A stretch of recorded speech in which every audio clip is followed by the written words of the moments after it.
Chai! Now wow, people wey suppose talk truth to power don't off mic. And if we talk, now 500,000 they go summer us, call them hate speech. But fear not, Maiyegun don't come. Him go torchlight every corner, nooks and cranny of all these bad people where they spoil our country.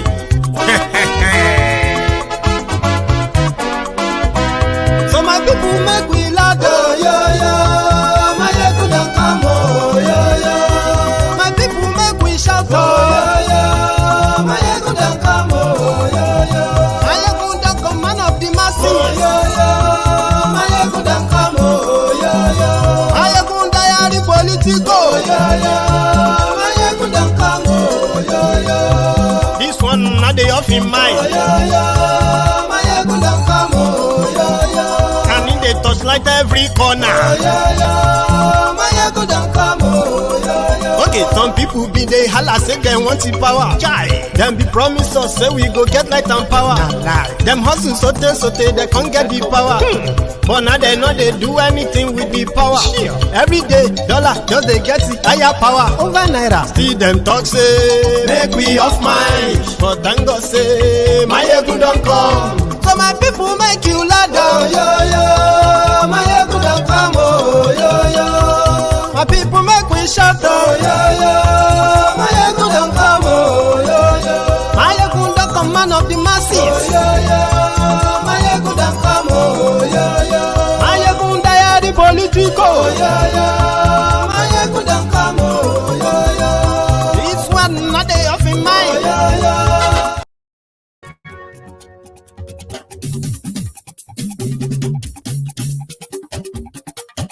Hello there. Maiyegun làwa mọ̀ làmọ̀ tó dòdòdò. Maiyegun diary,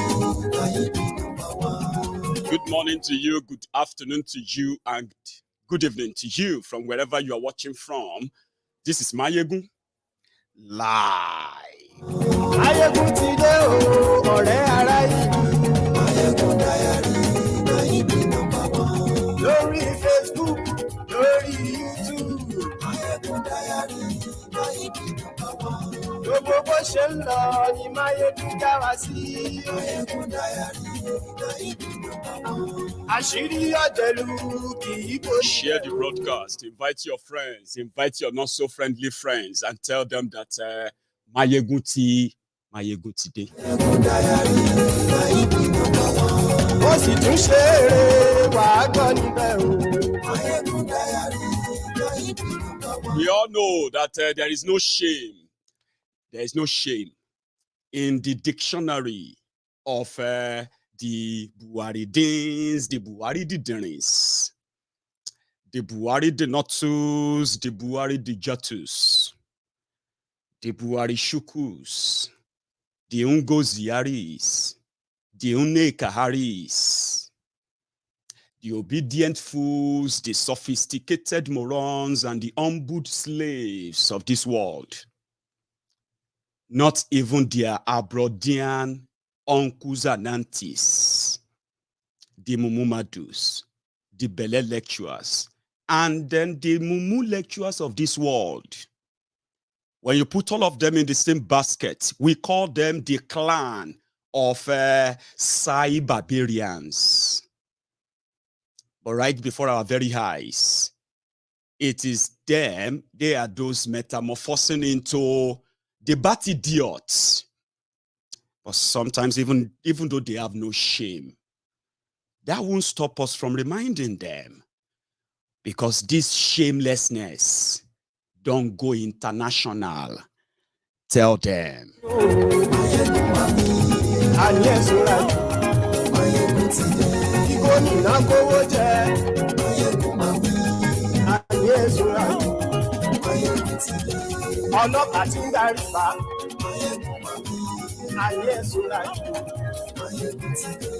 Olu, Jaga bandits, Jaga addicts, aṣíwájú àwọn olè, aṣíwájú àwọn agbèrò, aṣíwájú àwọn anyway, When I show you, I want to don't let anybody try to blackmail you with anything like respect to DG, respect tradition. Don't let anybody do that to you.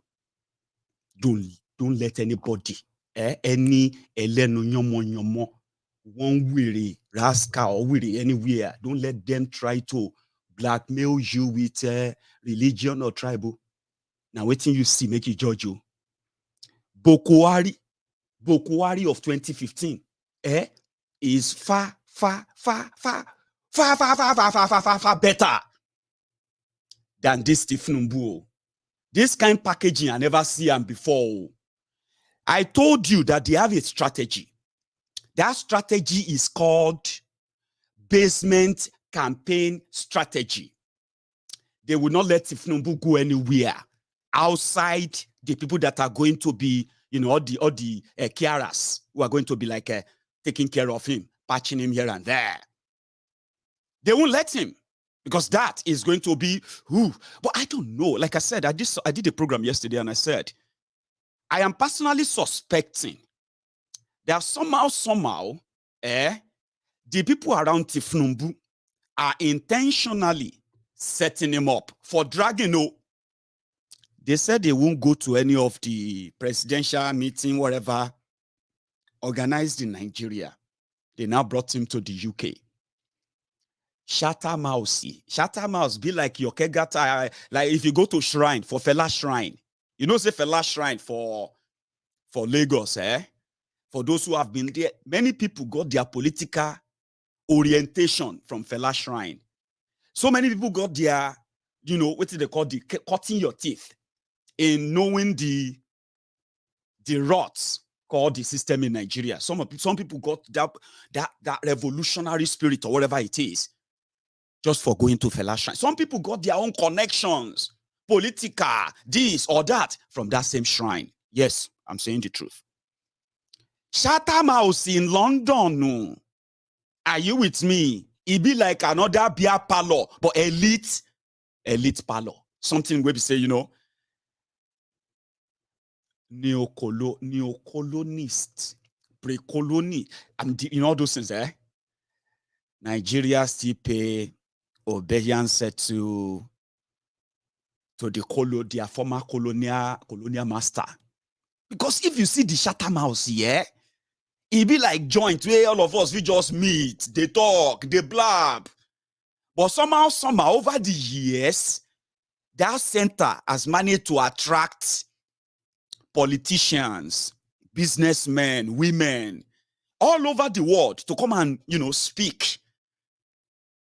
Because that's how they make their money. You pay them. Politicians pay them to speak there. When it became more like, I say, now this one I go add them to my CV.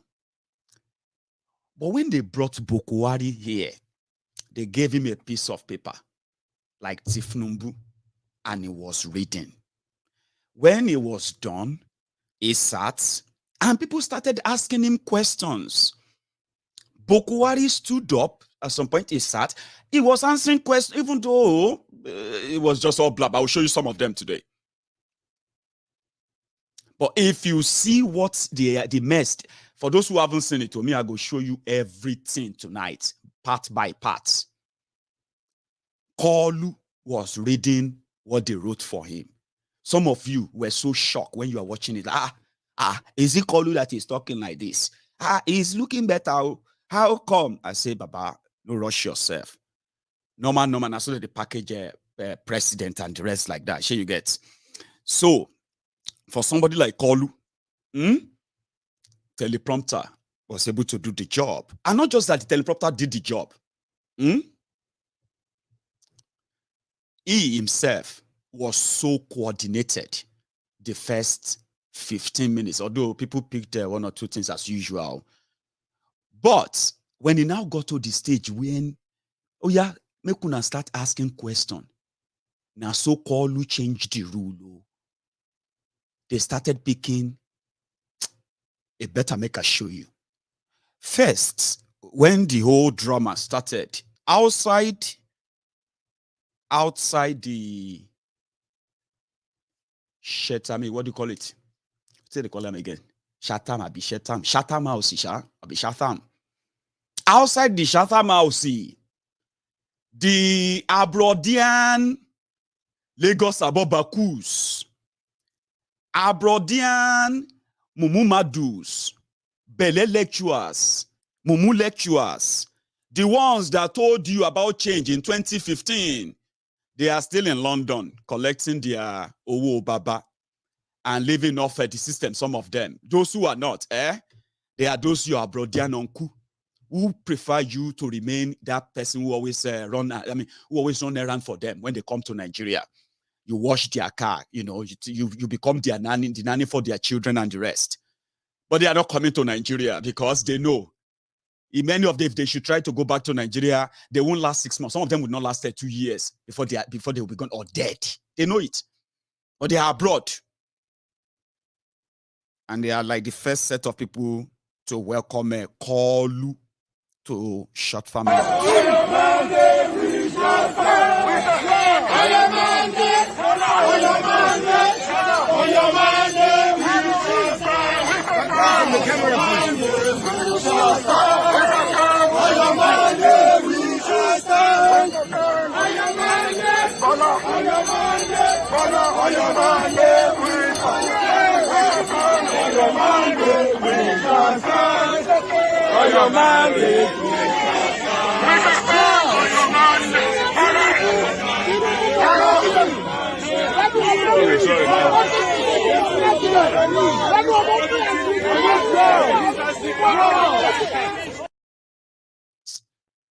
Reno was there too. Reno mockery. He was there to make mockery of Tinubu as part of those who went there to say, even our own people were there. Yoruba Nation campaigners. They were there too to remind them, come, all of these things are nonsense that they do. You, all of you were there, they project this location for one and the rest of it was dramatic. Really, Reno, actually had a field day. Like, like a Bokwari era, but it wasn't alone. Let's go back to the scene again. Outside the scene. President!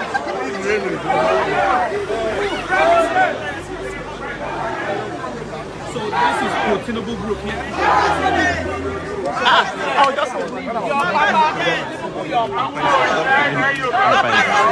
Yeah, good to see you too.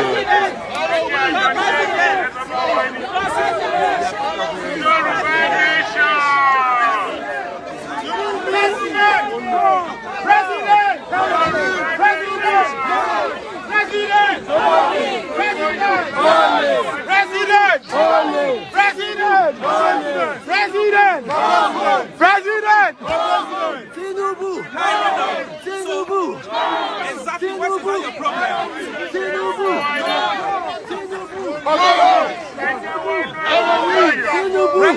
What exactly is your problem?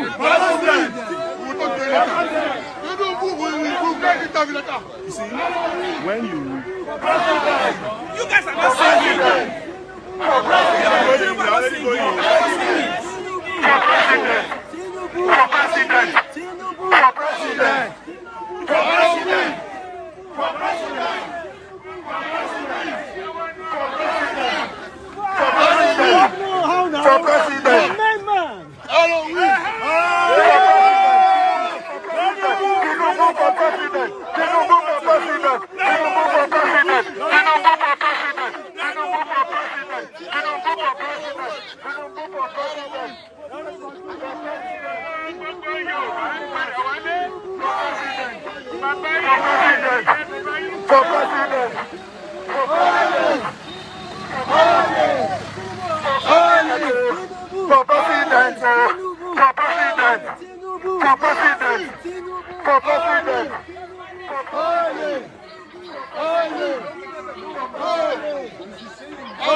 àtìgbà ní Zako Nàìjíríà 2002 Zako kò ní Nàìjíríà. ẹ̀rù bà ní ó dìgbà tí ó fẹ́ padà sí Nàìjíríà ló dìgbà tí For president!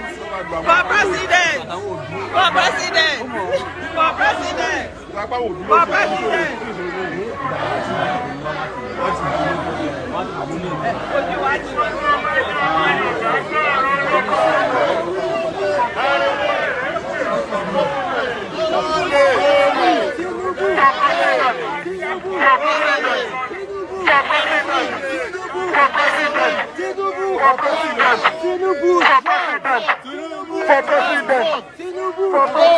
Tinubu.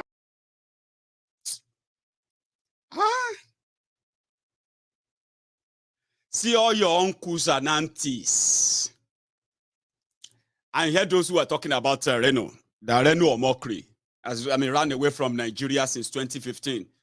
And he's interested in like APC should lose, Tinubu should lose so that he can return to Nigeria. So they were like, you know what I mean? But did you hear all your uncles and aunties behind the camera? If you're president, you see that one where they carry megaphone. Now London in the live.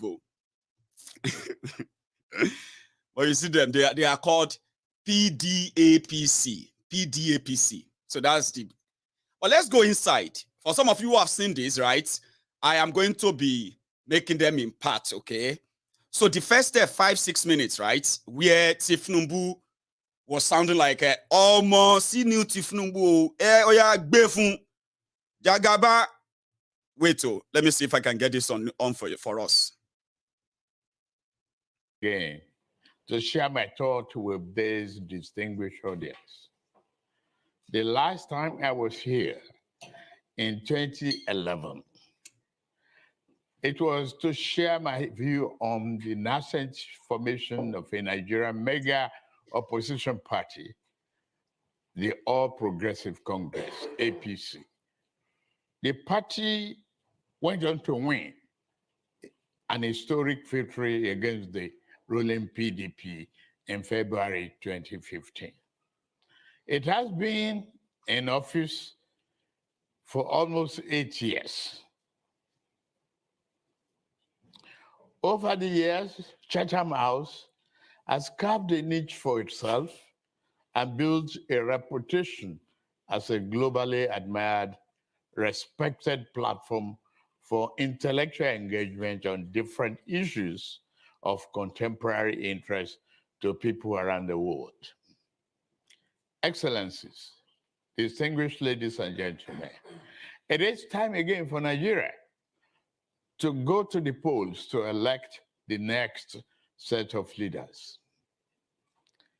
The national election, which will take place in the first quarter of 2023, can be considered as especially significant in Nigeria's quest for democratic consolidation. Let's go forward a bit. That's the intro. You know, it's like it's comfortable. It's like, if you look at it, yeah, it was like, calm, cool, after all the old tutoring and the rest, Abby. Now, let's go a little bit forward when it goes into talking his stuff before we get to the Balabulu side. Other successive governments interface national security and economic development as two sides of the same coin, focusing equally on food sufficiency and sustainable development. Nigeria shares direct land borders with 4 African countries, with whose people Nigeria also share historical and cultural affinities. This effectively means that the relationship between Nigeria and its immediate neighbors is such that it's more than just a geographical expression. To be fully secured at home, Nigeria has always believed it must be the brother's keeper. It was out of this understanding that African Premier Regional Economic Community, the ECOWAS, was established in 1975. Uniquely, ECOWAS had embedded in its mandate the promotion of regional economy integration as good in its own right, and in addition, understood sub-regional peace and security.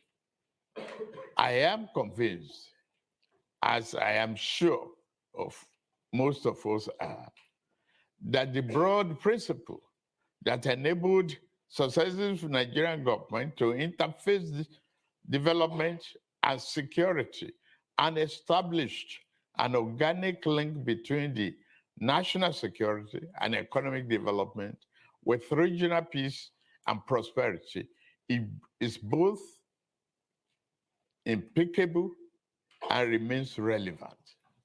It is an approach which I commit myself to upholding and advancing, I promise you.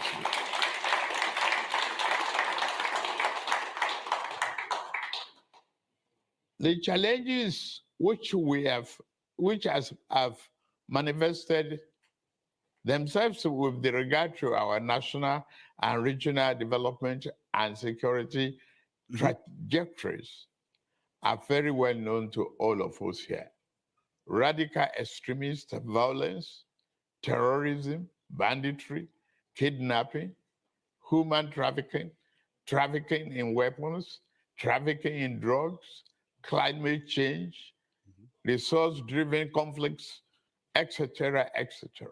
Most and mostly manifesting initially in a national problem.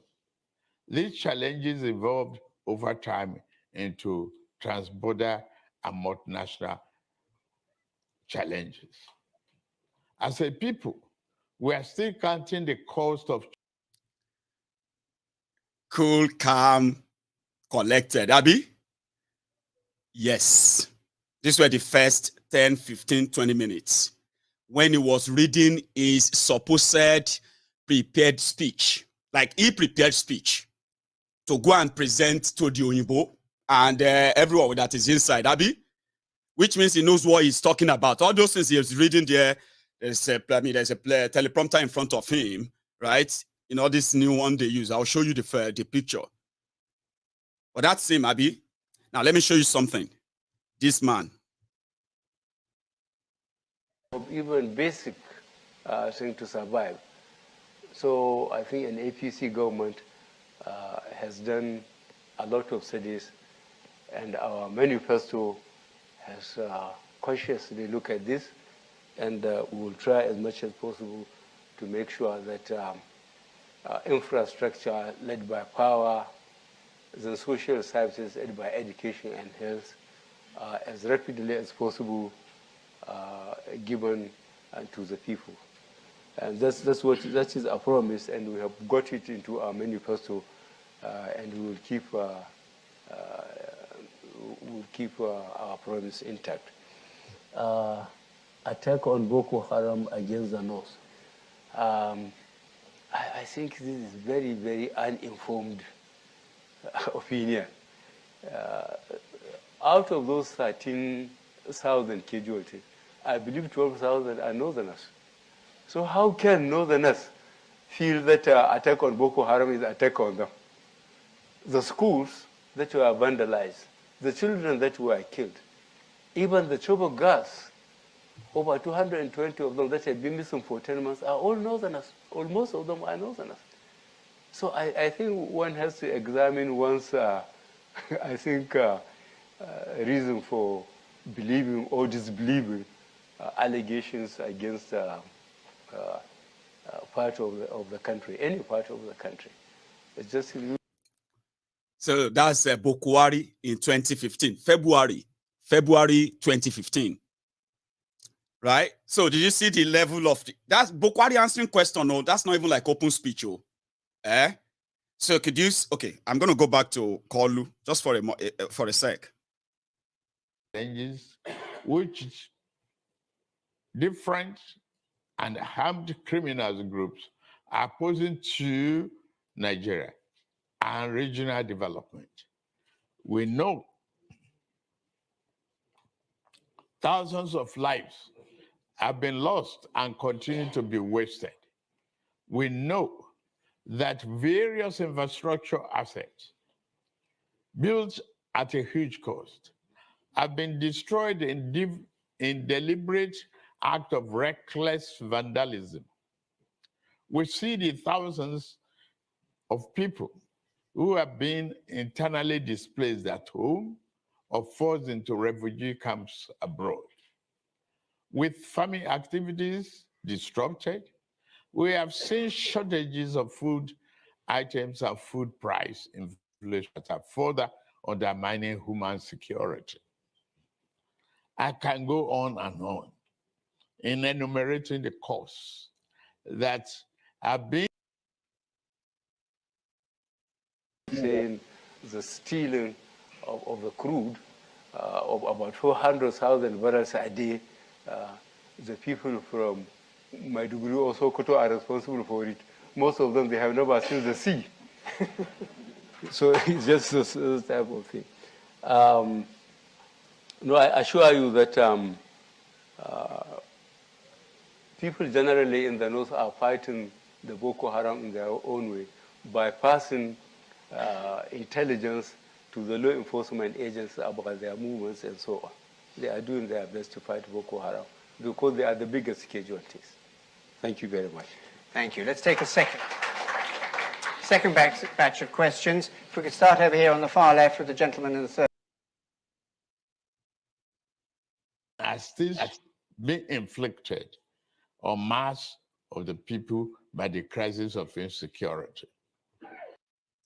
Now, I decided to compare the two conversations right there. And then I'm going to move now to the embarrassing parts, the shameful parts, the parts that I don't think as worse as Nigeria have been over time, over the years, okay? As many charade that you have witnessed in Nigeria, I don't think Nigeria has ever gone this low that APC, Egbekegbe, plus Tinubu and gang with what they pull off in London today. Now, after reading where everything looked like it was all right, Grandpa, Oya, go and sit down. So let's go and see, what do you call it? The moment that people can then ask questions and say, okay, Mr. What do you call it? Mr. Candidate, go and sit down. Let's start taking questions. Ibiti wala tiberere na where wala started be this where the shame that these people no get. I'm a Yoruba man, shame you get. These people no represent me. They don't speak for me. These shameless wearies. They don't represent me. That's why I listen to me very clearly. I don't deal with all these wearies. Because you see the consequences of what is going on, even your own children and children, they will never forgive you. Don't worry, Oh yeah, go and sit down, call you.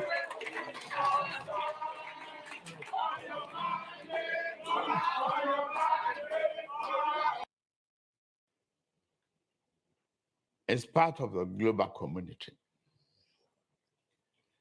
ready to accelerate its growth and committed to democracy, freedom, and understanding around the world. When we stick to it, democracy is not easy to manage, to promote. We have seen challenges around and across the world, but we are up to the task. Thank you.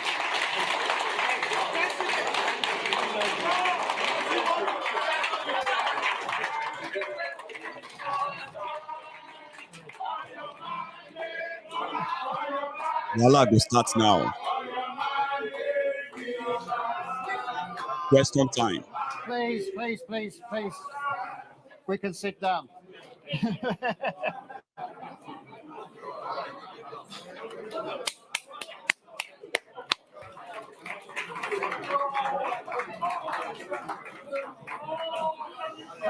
Hello. This is democracy, and we have half an hour for some proper conversation now. including some questions both from inside the hall here, but we have many thousands of people watching us on live stream. So welcome if you're on Zoom and on Facebook Live. Mr. Tinubu are going to take questions in threes, so please just, we'll keep track of them, but so we get reasonable a number of questions in. So first of all, there's a very long hand at the back with a pen that is up, and it's the gentleman there. There's a microphone coming to you. Please introduce yourself. Are you ready? Share ready. Question time. Mr. Governor, welcome to London. This week, the Central Bank of Nigeria tweeted that the NNPC has not remitted 1 kobo of oil revenues in the past 6 months, at a time when Brent crude, I think, is above 80 a barrel, heading upwards. Some would say something is going badly wrong with NNPC. Some would blame it on the organized theft of Nigeria's oil, as much as 400,000 barrels a day, by colluding local and international companies and rogue officers in the security services. What is your solution to this very pressing problem? Thank you very much. As you remember, Chatham House produced a report some years ago, and your current president described oil when he was here, President Buhari. So the lady just there, please, yes, you, yeah, madam, please go ahead. Second question. Right, should I sit or stand? Stand up, then people can see you, please. Right, good afternoon all. Your Excellency, wonderful. The question I wanted to ask, you have touched on briefly. My name, first of all, is Baroness Tinubu Davis Kensington. I'm a Nigerian. You've touched on security, very important issue in Nigeria. But you've not told us how you're going to manage this. We'd like you to tell us how you will manage security in Nigeria. And second part of my question, there's loads of kidnapping of women and girls in Nigeria, rape of our young children in Nigeria. Can you tell us, Your Excellency, how this will be managed? Thank you. Thank you very much for being very precise. Mr. Tinubu, we had many questions coming in live stream about how you're going to combat terrorism and violence against women, including from Bolupi Omosori. So the gentleman right here on the corner, yes, you, sir. There's a microphone there. Please go ahead. Please be, no long speech. We don't have. At this point, to be honest, my friends, at this point, when I was watching it live, my heart was like pounding. What's he going to say? Are we just, I mean, is he going to go into it straight away and start giving us the bala bulu, bulu bala, or roast, all that thing? I was like, Omo, Tinubu is the #1 content creator in Nigeria right now. Be it comedy, drama, anything you want to call it, is #1 right now. It shocked me at a point. Wait for it, time. So put your phone down. You're an intelligent gentleman. I know you can ask it straight. Well, my name is Odiana Dominic Matthew. Thank you, Asiwaju Bola Tinubu, for taking this opportunity to come and speak to us. You may know that I was one of your benefits. This one, now one of the Abrodian Lagos Abobaku. But when the team, as in part of those they planted in there to ask questions here and there, right? When the team come, you know what I mean? He hook him, or he try, he pull him. Watch. To be. But my question is this, because having worked for 10 years, you know, there as a social development worker and youth worker during your administration in Lagos State, before coming here to qualify as a solicitor, practicing here in the UK, I'm more concerned about the young people. What program do you have for our young people? As you know, most political parties benefit from the sorry, they benefit from the, goodwill of young people. So have you got plans, that would generate training? Is camera shy. Appointment, and also job and that's me security. as well. Okay, thank you so much. So what are your plans for youth, young people? If you would like to answer the questions, Mr. Tinubu. Please, if we can keep quiet in one conversation here. Thank you. Oh, yeah. Hold on. Oh. We don't reach that stage now where they will start disgracing their family, disgracing the Yoruba, disgracing Nigeria. But since they don't get shame, you can help, please, I beg, if you get small, if you get shame, I beg, may you share part of your own shame, may you help us shame on their behalf. Now, here the disgrace won't start to, but before you listen to that, make I take you back to Bokwari, Alaji Bokwari in 2015, when they asked him questions too. Go ahead.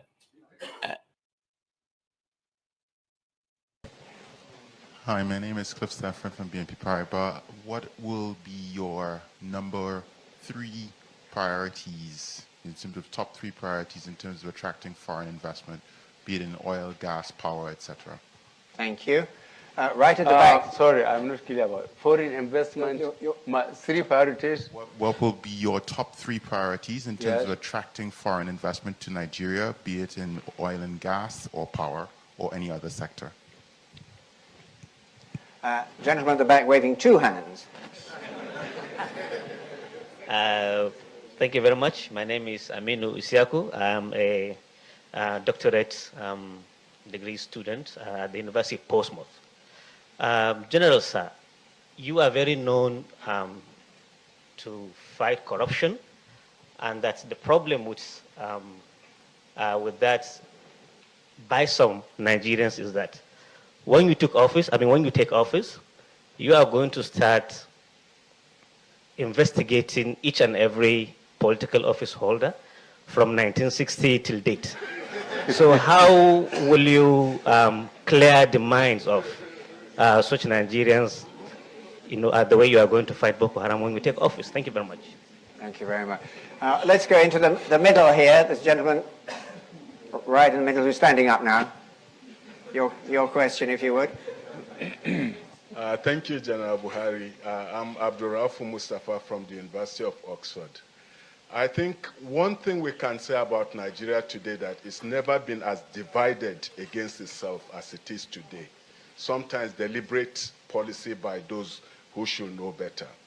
Were you to win the election in March, what practical steps will you take to address this problem? To unite Nigeria, this person didn't see the future. He didn't know that Nigeria is not just going to be divided. In fact, Nigeria will be at the threshold of breaking up. My name is Samson Eseboide from Deutsche Bank Emerging Markets team. I have a question around the credibility of the election on the 28th of March. Given the postponement, there's been some credibility question mark associated with this election, which would make it difficult to accept the outcome if indeed the elections doesn't go in your favor. My question then becomes, what processes does the opposition party have in place to ensure that the election is free and fair and that credibility issues wouldn't result to some sort of civil uprising in the country? Thank you. Thank you. I'm going to stop there with this batch because I want General to add 2 questions that have come in on Twitter, out of many that have come in. First question is from a Mr. Hassan Sani, who says, young people have been engaged in this election in greater numbers than ever before. How will you keep them engaged? And secondly, a slightly lighter note, perhaps, Mr.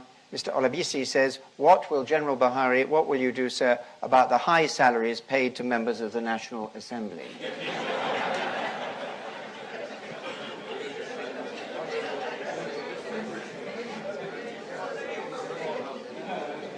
Now let's go back to Bokwari will answer the questions, right? We'll wait for Bokwari's answer. Why we wait for Bokwari's answer? Let us go back to Kolu. Remember, they've asked him some questions too, Abi. Now let's listen to his own answer. General, do you want to take those?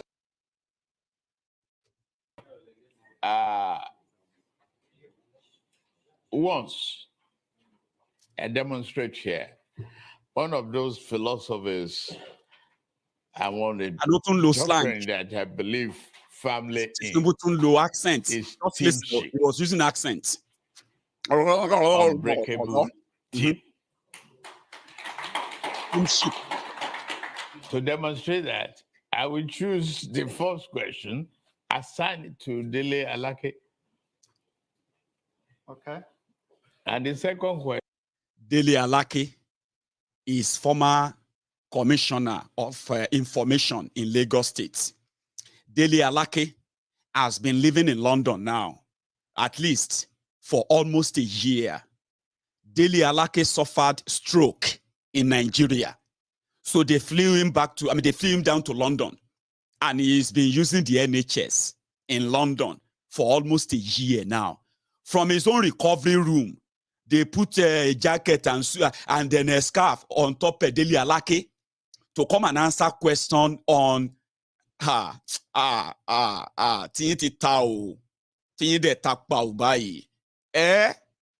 So let's go back. Dele Alake, listen, call who can't answer. This one, they've told him, once we get to question and answer, just call all of us. Just say it's a teamwork. Baba, now you won't be president, now you go answer. Yes, you have people there. They have given you all the professional advice, Abi. It is now you that we have to say everything you want to do, Abi. Bona GPT, basement campaign strategy. Feniti Obama, now he be say, call who is going to be like a showman. They go, they take him everywhere they want me in there. They will stage him, and then the disgrace of their family members will start like this. Dele Alake, no hospital in Nigeria, in Lagos, to take care of Dele Alake. They have to bring him to the UK. Oh yeah, Dele Alake is now going to give you solution to how to end insecurity in Nigeria, because Kolu has something called teamship. Assigned to Nasiru El-Rufai. Kaduna Littlefinger. That one is the governor of Kaduna. Kaduna Littlefinger in 2015, immediately they came to power, APC, Egbekegbe. Kaduna Littlefinger went on a Fulani pilgrimage all over Africa. He said it himself. He said he went all over Africa to look for the Fulanis that have been chased out of Nigeria because of their violent nature to the indigenous people in the areas they have passed through, right? And he said, we'll give you money. Come back. We want you to come back.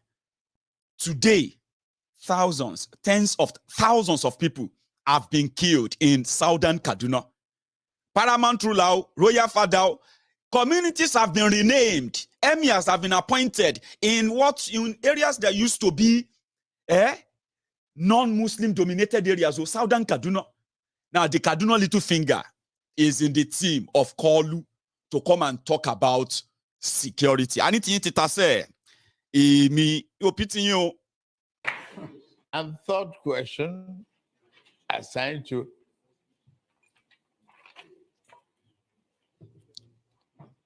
Ben Ayade. All right, so can we have microphone coming in the front? And the first question is about blood oil. Oil. There, this gentleman. There. Yeah, El-Rufai, I can see him. Yeah. Please go ahead. Security, Nasiru El-Rufai. Yes, thank you very much. Security. Now, the issue of oil theft in Nigeria is this is Dele Alake. Deep-seated. Listen to Dele Alake, the man that has been living in London for almost a year, if not over a year. Here you get recovering from a stroke, another whatever he's suffering from. Here you get. Now that Dele Alake won't tell you about Tinubu's plan. It's not a new development, as we all know. It's been there for decades. And then we discover the various dimensions daily. Now, the incoming administration, by the grace of God, of Bola Ahmed Tinubu, has devised some novelties in terms of strategies. First of all, to combat oil theft is tied to the security situation of Nigeria. Now, the questioner has linked it with connivance with the security agencies. Now, the Bola Ahmed Tinubu administration... Make I quickly add something before I forget, okay? I want you to also pay attention to all these hypocrites, these scammers, these fraudsters, these impostors, opportunists. I want you to pay attention to everything they are saying that they want to do is to condemn all the failure of Bukwari. But the moment they realize that all this we are talking about, now we dey power. Now we suppose don't do all these things. Since we know do them, now we say Buhari go be like they criticize them. Oh yeah, we say Buhari don't do well. We just want to make sure we do better and then we continue from where Buhari stop. Fraudsters, they can't hide it. Now poverty no let majority of you see and well. But I mean, that's why I said I know because I feel sorry for you. I don't feel sorry. I'm not sorry for you, okay? But somehow I may be able to at least help your insanity. Because that's what it is. They say that sign of madness. When people they do same thing again and again, they can't expect a different result. But by madness, I may be able to cure you. Oh yeah, listen to the recovering Alake on how they want to secure Niger Delta, stop oil theft, blah, blah, blah, blah, blah, or more. Anything. Has a three-pronged approach to this. In terms of regenerating, revamping, and recalibrating the security equipment, technology, that's one. The human angle, in terms of the size of the security too. Today, we have over 200 million people, and there's no way the current strength of our security agencies can adequately cope with the gargantuan and enormous problems of security, securing lives and property. So the personnel of all the security or coercive agencies will be increased to cope with the large population of Nigeria. That's another dimension. The third dimension is really employing state-of-the-art technology like drones. We know today that there is, in terms of kidnapping, in terms of even identify the oil theft and the oil pipelines, the illegal pipelines that have been rigged, that have been embedded in the ground for years. You cannot but employ technology like drones to pinpoint the actual spots where these things are. And this has already started. The current administration actually is making very good strides in this respect. They've been unearthing and discovering and arresting, apprehending the culprits in charge of all. So this will be intensified. It will continue and actually be taken to a higher level, such that in the first 6 months of the Bola Ahmed Tinubu administration, oil theft will not only be reduced tremendously, the goal is to stop it in its entirety. I think that's all. Excuse me. That does not mean a departure from. He's awake. He's awake. It's like once they started clapping, it was like, oh, hey, wait. I want to say something too. I have something to say. Oh, yeah. Kalu, what do you think? In addition to what Alake said, what do you think about oil thefts? Oh, yeah, Baba. In the language of the gods, Kalu, speak. Present administration. The classification, a theft and a receiver exists.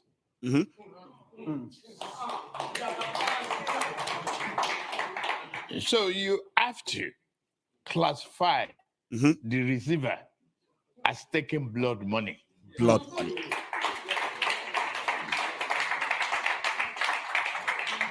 Governor Al-Rufai, please, go ahead. I told you it's a circus. It's a circus show in London today. A disgrace.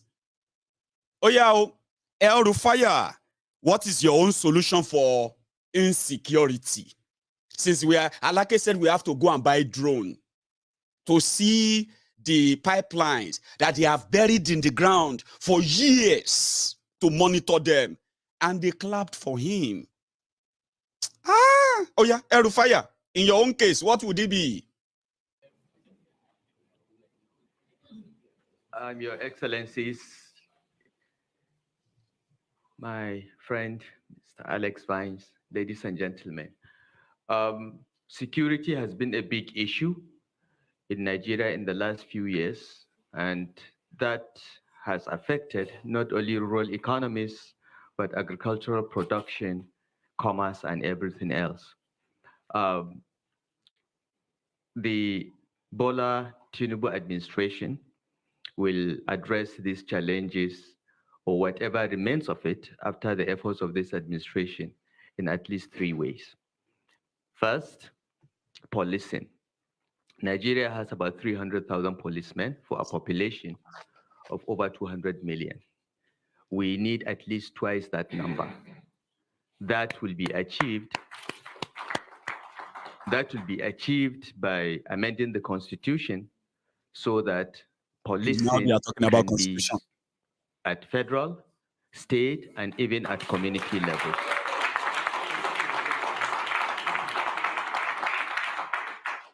With increased security footprint, there will be less and less of criminal activity. The second step is to look at our armed forces and security architecture.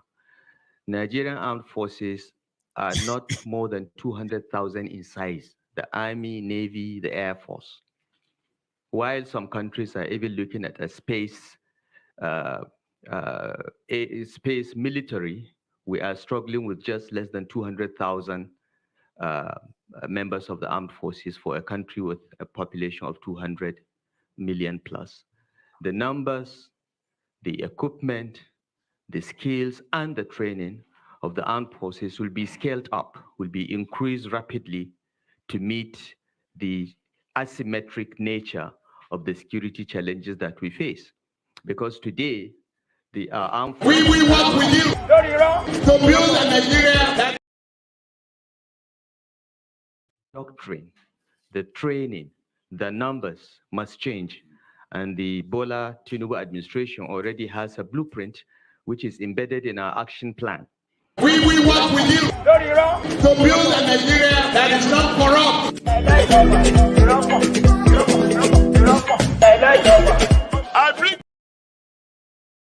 The total size of the Nigerian army was only 10,000. Because of the civil war, within a year, we ramped it up to 250,000. So it can be done.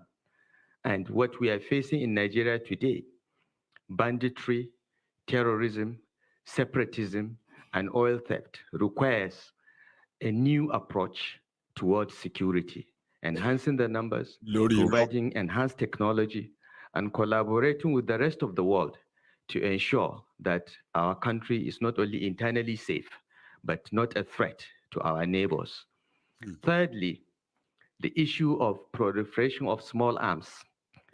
Following the collapse of Libya due to no fault of ours, Libya again will have to be addressed through collaboration with countries like Mali, Niger, Sudan, and Chad, and so on and so forth. This we work with you to build a Nigeria that is not corrupt. I bring you a message of hope.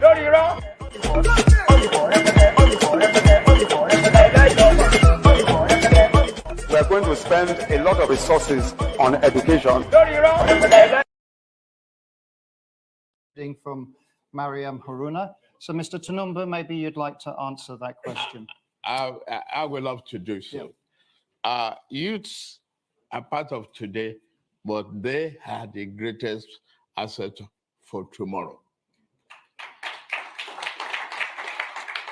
We need to prepare them from now, from our all-inclusive government. The youth has been part of that. I want the governor of Lagos State to stand up. Stand up.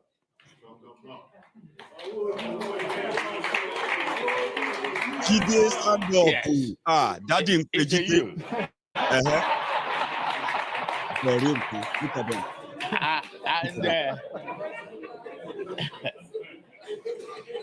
It's driving the 5th largest economy in Africa today, and the transformative government of our legacy, my own personal legacy. Yes, the education system is to change. We overhaul it. We overhaul it. Tinker with some areas that with the philosophy that no one will be left behind. There be student loan for all the students. We are going to reform the Almajiri system.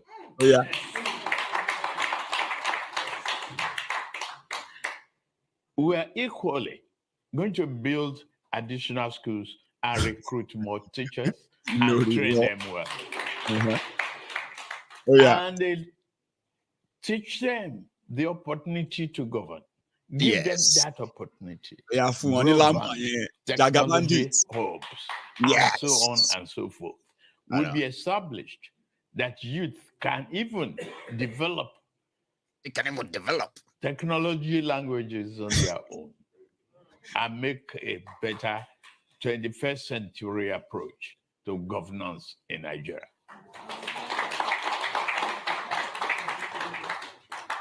Okay, we're having another round of questions. So now, before we take other questions, let's go back to Buhari, how he answered his own. When I have to take this. The first one I have here is attracting foreign investment. Let's go back. I think foreign investment, I think I mentioned briefly in my address here, what they need is what we need, security.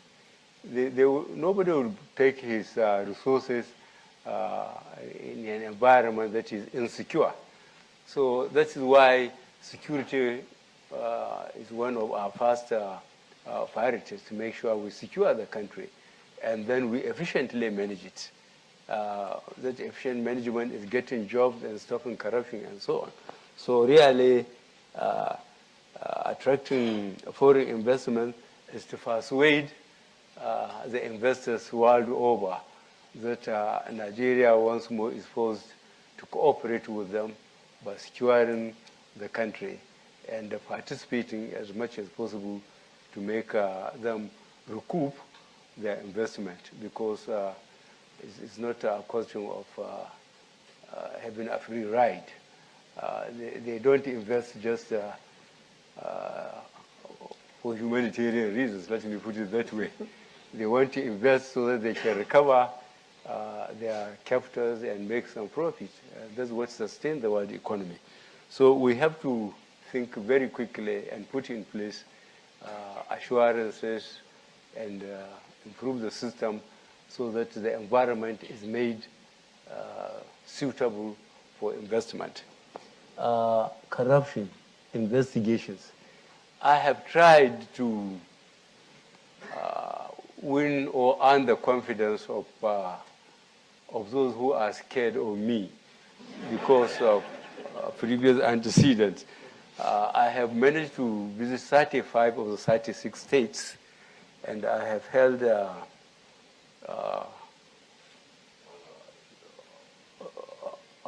meetings with industrialists and so on in Lagos, in Kano, and have seen church ministers' leadership in Abuja and different groups.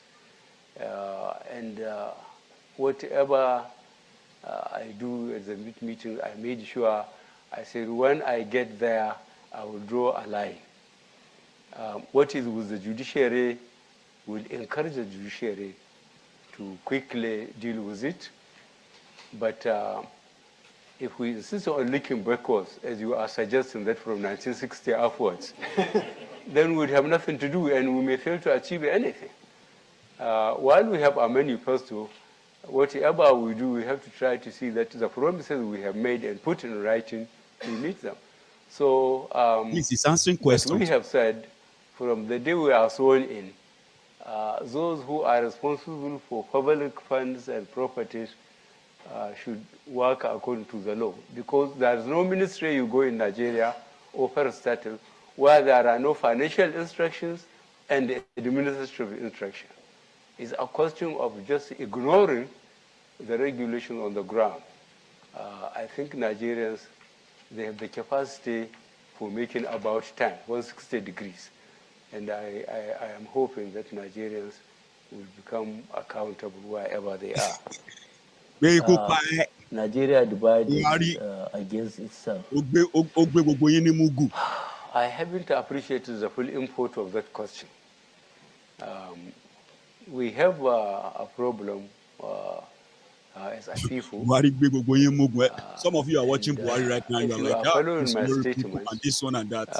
And so I warned at least 6 months ago that we have to be careful about Somalialization of Nigeria.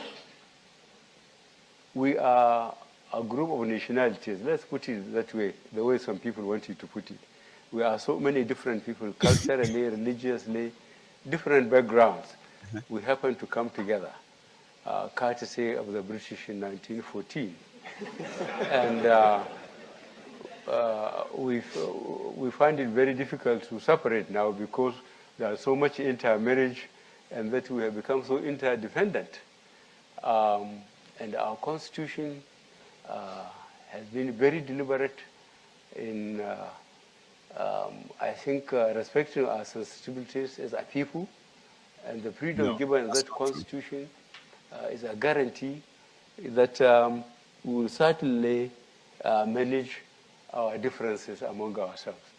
So I'm afraid, I hope the person who asked that question is living here, not in Nigeria. We are making a lot of effort to make sure that we continue to understand ourselves and accommodate ourselves. And it came to break all of us apart even more. Whatever impression is created about the differences among ourselves. So I, especially when people are talking too much about religion, I said the military is the most cohesive of all the institutions in the country. And having been in the military, from second lieutenant to general, many people all the positions, almost without the exception of command and staff, up to a general becoming head of, confident and hopeful of being Nigerians than whoever asks this question.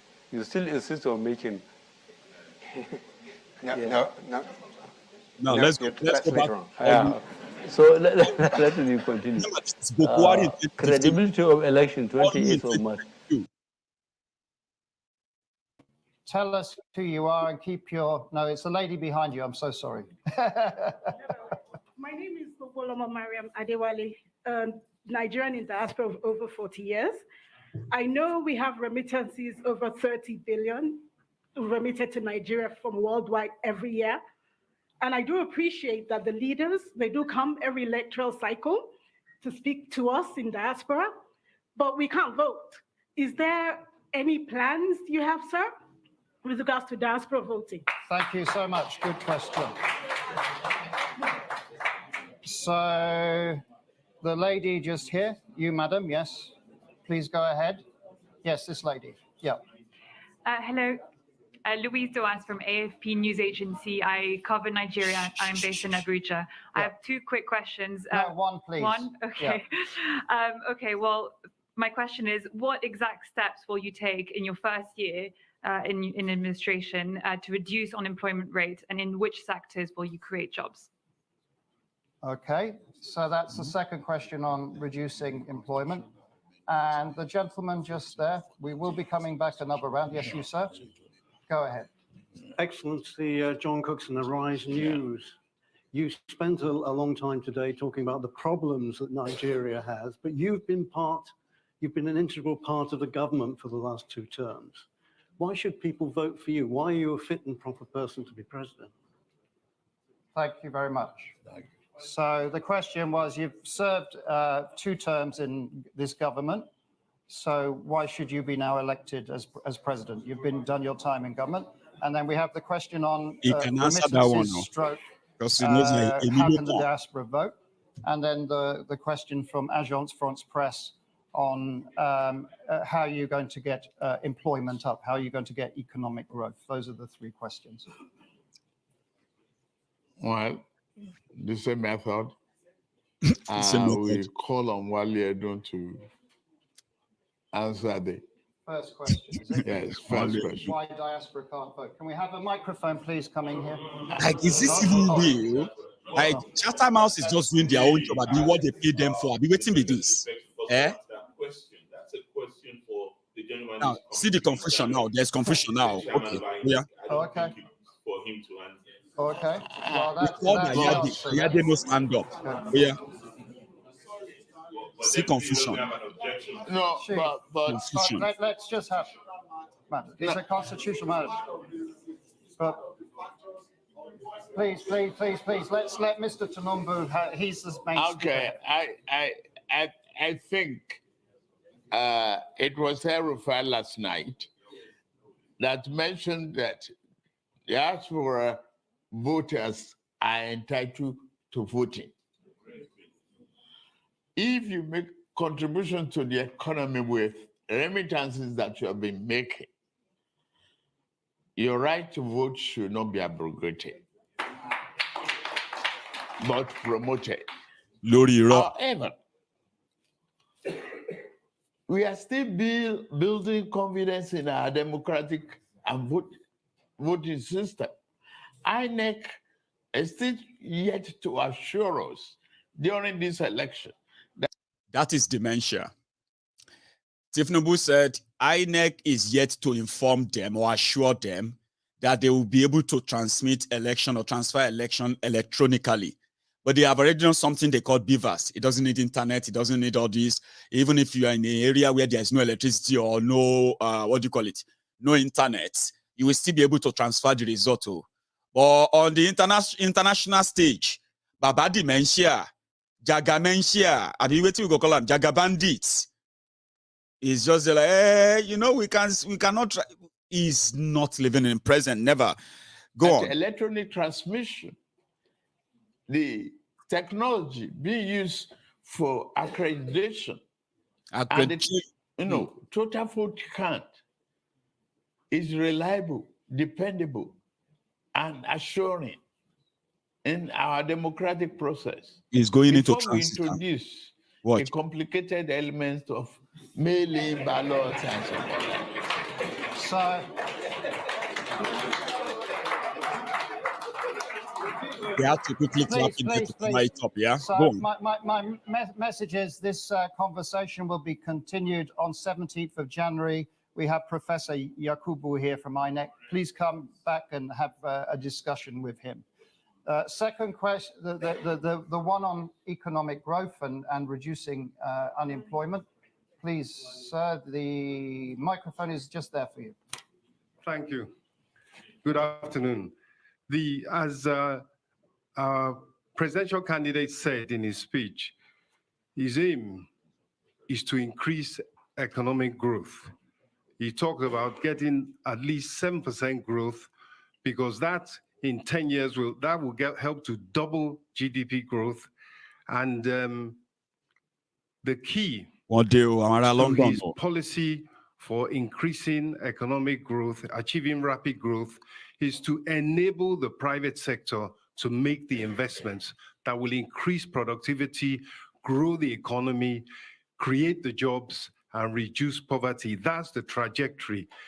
And in particular, he's going to implement both, as he mentioned, the monetary and fiscal policies that will free up the space for private investment, particularly in infrastructure, and also through the promotion of agro-allied industrial processing zones. It is in agriculture in particular where the jobs will be created that will enable not just growth, but inclusive growth that provides enough employment opportunities that will lead to reduction of poverty. So the Tinubu administration is essentially all about private sector-driven economic growth. And foreign direct investment will also be a key element of that process. That's the objective of the administration, and that's what they intend to achieve through the economic policy. Thank you. Thank you very And much. that is what Tinubu couldn't say himself. And there was the third question Look at from him. Arise It's News just like, on that hey, you've okay, served two you should terms, marry. Mr. Thank Tinubu, you. already associated with government. Why should you be present, I guess is... Why should they vote for you? He can answer I this guess one my himself. name is Bola Ahmed Tinubu, and the current president is Muhammadu Buhari. And there's nowhere in the Constitution that says, a current administration cannot be a continuity in their own ways. It doesn't remove me from adaptation to my own economic philosophy and developmental program.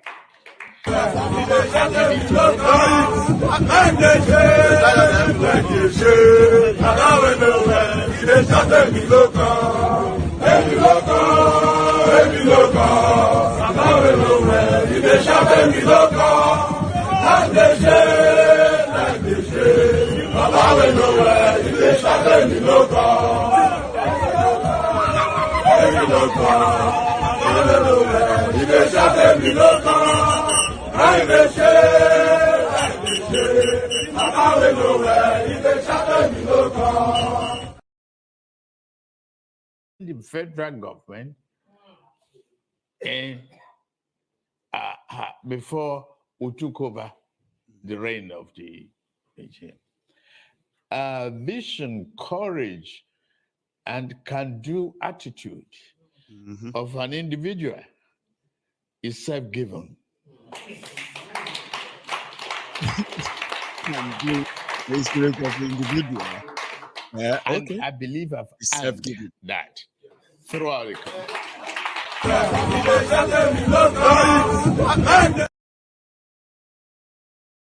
So this may well be the last round of questions because the clock may defeat us.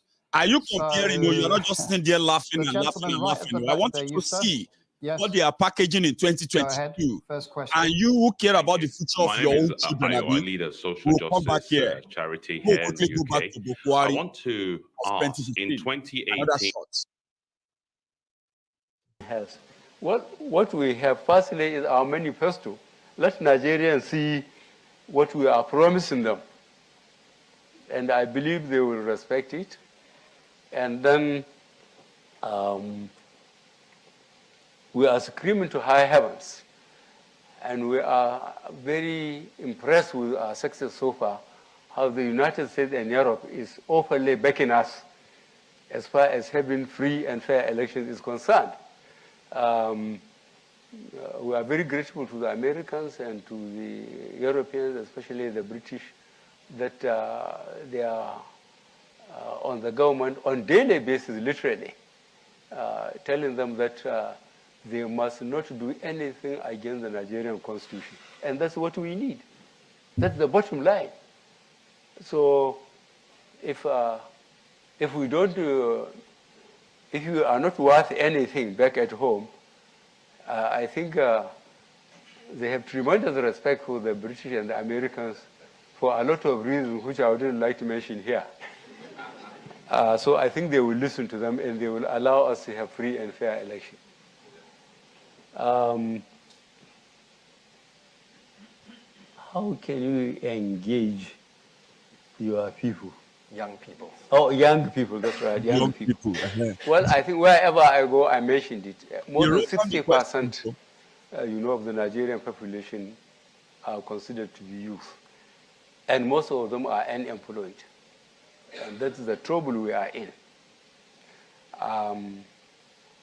And when I move throughout these 35 states, how some of these young men and women, from the airport to the venue of our addresses, to the house of community leaders, how they will be jogging along the buses we are traveling in, sweating, but never getting tired. It makes me even more frightened. If you get those people and you spend 1-2 years and they haven't seen any difference, I think we will be in trouble. So I'm very, very conscious of of that. And there is a great incentive for me to work hard to make sure they get something to do. 7 years after, the numbers of the unemployed, according to high salary of National Assembly. And we are competing with armed robbers and the bandits to recruit from the youths who are unemployed. 33% unemployed.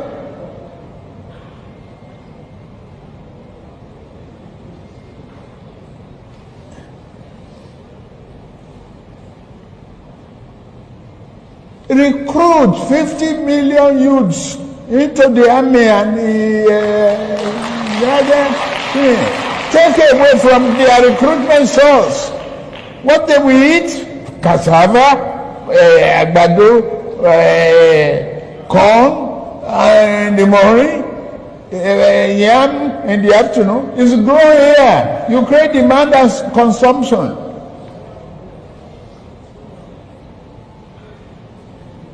For over 5 million army of boot camps, we create our food. I mean, that's money for the farmers. That's consumption for the soldiers and skill development. Don't call them by illiterate. Don't talk about illiteracy. Anybody who can own gun, who can handle gun, who can cock gun and clean the chamber and cock and shoot is technically competent to repair a tractor in the farm.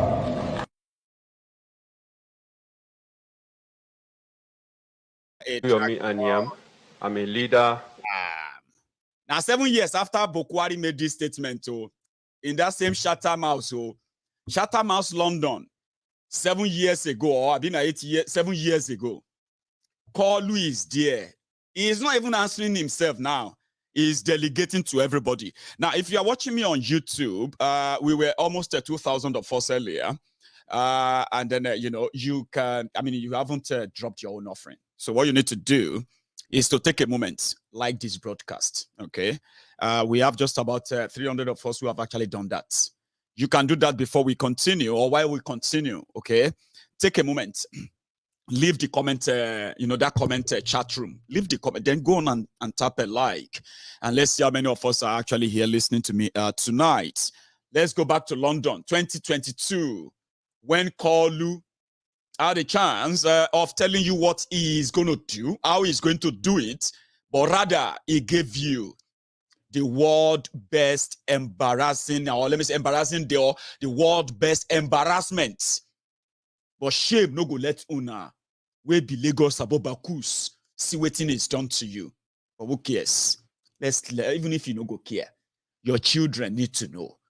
Kalu, ladies and gentlemen, another set of questions from the Chatham House in London today, ladies and gentlemen. Mr. Theresa May signed a defense partnership with Nigeria, renewed again this year. Many look at that and say it has produced no benefit for people up and down Nigeria. What changes would you be looking to make to that defense partnership arrangement to make it more effective for all Nigerians? Thank you very much. Very clear. The lady right at the back there, you, yes, please. Thank you very much. Welcome, sir. Can you tell us your name, please, also? My name is Priscilla Wigbo. I'm a freelance broadcast now journalist. this lady go ask the question. So you've spoken a great deal. Everybody has been waiting for somebody to ask. Pay attention, and see how they are going to dodge it. We are coming to the part when they say sweet in the middle. Now this part. Oh yeah, listen. About what you've done in Lagos, and yes, we're very aware of it, and you're a team player because you're able to include everybody else, and we appreciate your team here today, and they're very capable, and we can see that they have the capacity and the capability. However, sir, you are running for president, and as Nigerians, we would very much like to hear from you because we believe the office of the president, if voted in, will be you and not your team per se. So on that note, sir, if I may, we haven't seen you engage with Nigerians on a one-to-one interview or at any of the live programs that has been going on. And furthermore, there are issues at the moment running with regards to your identity, with regards to your age. So I wonder if you could provide some clarity on the issues of your identity and age, and also let us know when we can engage with you one-on-one in an interview, hear from you directly as the office holder. Thank you. Thank you very much. I'm going to take two more, one from this row, one from that, and we've finished. You, sir, there. Okay. Yeah, please, go ahead. Yeah. Good afternoon, Please, ladies and please, gentlemen. Can we be quiet, please? Your One Excellency, Dr. Alex, my name is Otumba Eric Ayola. I'm the Secretary of the PSA UK Progressive Solidarity for Ashiwaju. My question to See, look at him very well, okay? Is whenever I tell you about Abrodian Buhari idiots, Abrodian Mumumadus, Bele lecturers and Mumu lecturers, the Bele lecturers are the ones that stay abroad. They gave themselves different names. Progressive this, progressive APC. They are not interested in Nigeria. They are just interested in what can they come back there and use their British citizenship to influence and get and leave you in your shitty shithole that these guys are creating in Nigeria. They are everywhere. They are here. Sure you get what they are going to get away with, robbing you of your own resources in Nigeria. They know that they will go to jail here. But it is a means to an end. Some of them are failures, by the way, okay? Failures in many things they are doing. But they have a way of packaging themselves, okay? To make it look like, maybe they are living in London and they are working for so and so. Bunch of useless people forming political whatever, and their job is not because of you. It's not because of your interest, too. They're not interested in Nigeria. They're only interested in if they're going to be called up by any of these guys once they have the political, once they have this political lottery that they just want. Give them appointment, give them something. Last as when they rob you and finish, they will return back to the UK. You, the mumus, listening to them on social media, off social media, you will be left in your shanty. You'll be left in your poverty. And they're back here. Same old, same old. Now, one of them be this. I just wanted to know. Your Excellency, sir, is about the health sector. We know that we're suffering a great deal in Nigeria as per health. So, sir, how do you intend to do two things? One, uplift the provision of health in Nigeria. And secondly, how do we stop the brain drain of our best doctors, nurses escaping Japa to the UK or anywhere else? Thank you. Thank you very much. We'll take one more and that's it. We had many questions online about health also and what a Tinubu administration would do about health. Tinubu is in the UK receiving healthcare from the UK. Okay, he has no doctor or medical whatever in Nigeria. He takes his medical checkup and everything here in the UK. Then somebody who is progressive for Ashiwaju in the UK, job man, Bele lecturer, is now asking about healthcare. What is Ashiwaju? Is that not hypocrisy? They pay attention to all of this, so it's intentional. So this is going to be very difficult for me. So the gentleman there, yes, you, sir. We're going to have a microphone coming to you. This is the final question. Yeah, there. Please, go ahead. Good day, ladies and gentlemen. Mr. President, my name is EJ Balangalari.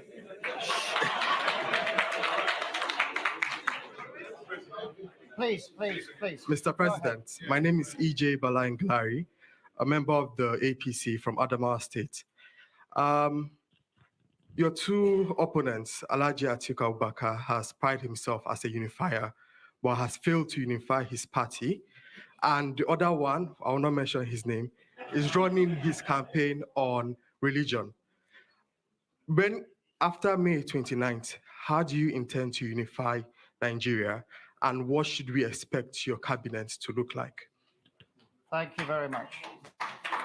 So you have 4 questions there, which were, how are you going to unify Nigeria after elections? That's the final one. Health, what are your health policies for Nigeria if you become president?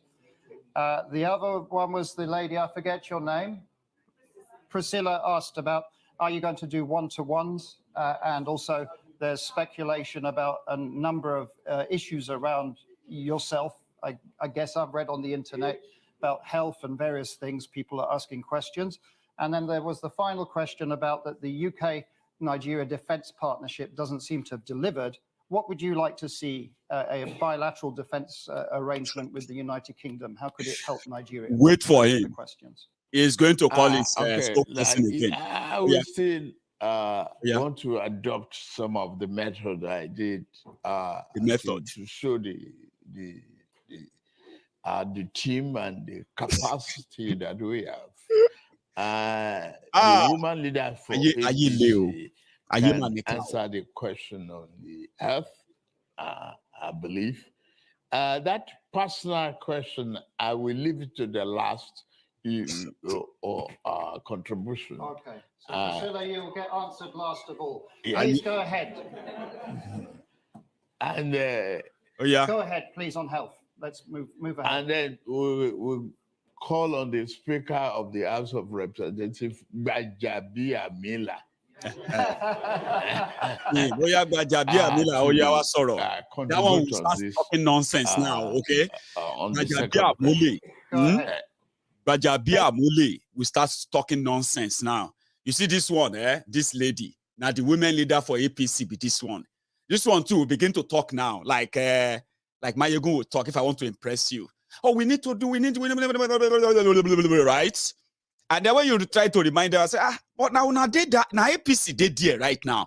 How come all these things, you know they show some level of a tiny one? They will come twist stomach, sure you get. Now watch it all. Inofi answer, remember, is as dumb as dodo. That's the word. Tinubu is as dumb as dodo. And they know it. In order to manage to make it balance a little bit, they have to create that theatrical show. We call it a circus. Oh, yeah, see the woman leader. She will try to impress you now, as if to say, nah, she won't be your president.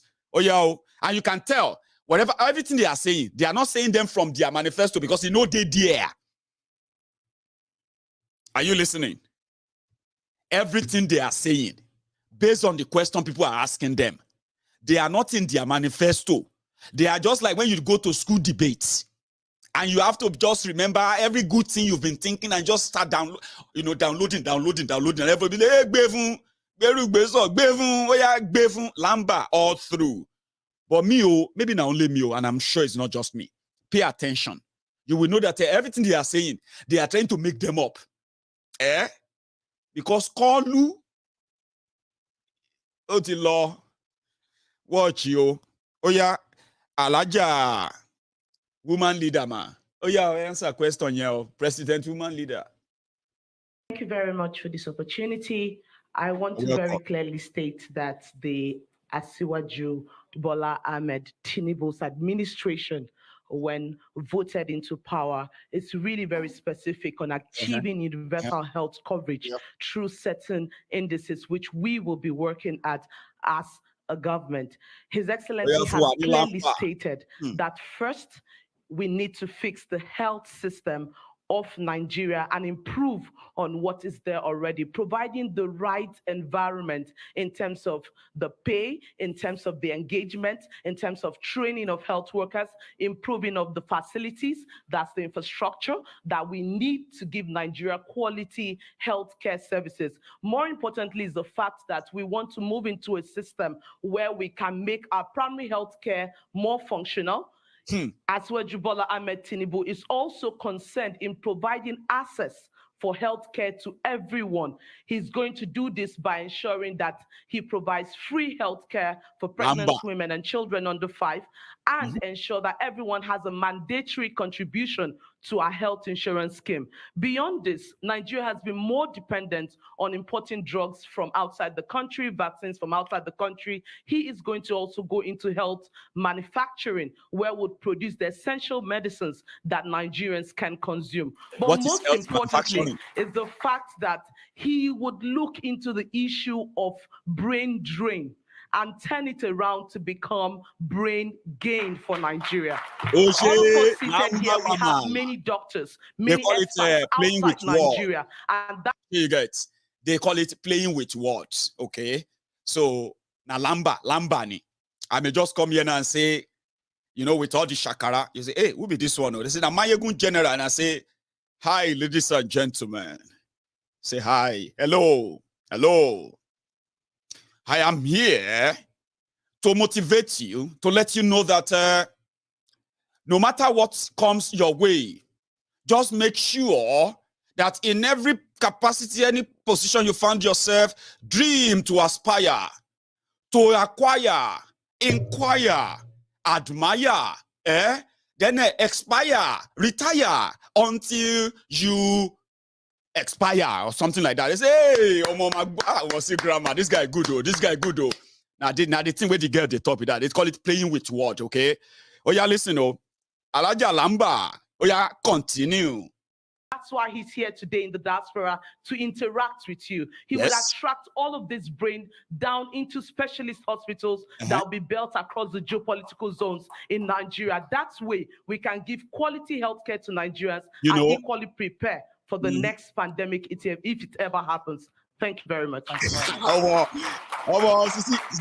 This is na lamba mama gongon. Share you get.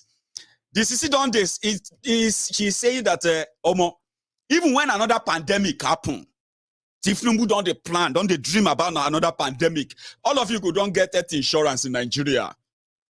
All these things that we are enjoying in the UK, NHS, you not go to enjoy them by the time next virus happen or any pandemic. Omolamba ye, on your jello be anything. Wa shere mami, Tinubu has a team, and yelele ye lesson. Esinio, ṣùgbọ́n na only few people go know say na ẹ̀sìn rèé o, ẹ̀sìn ti dé o, ẹ̀sìn rèé o.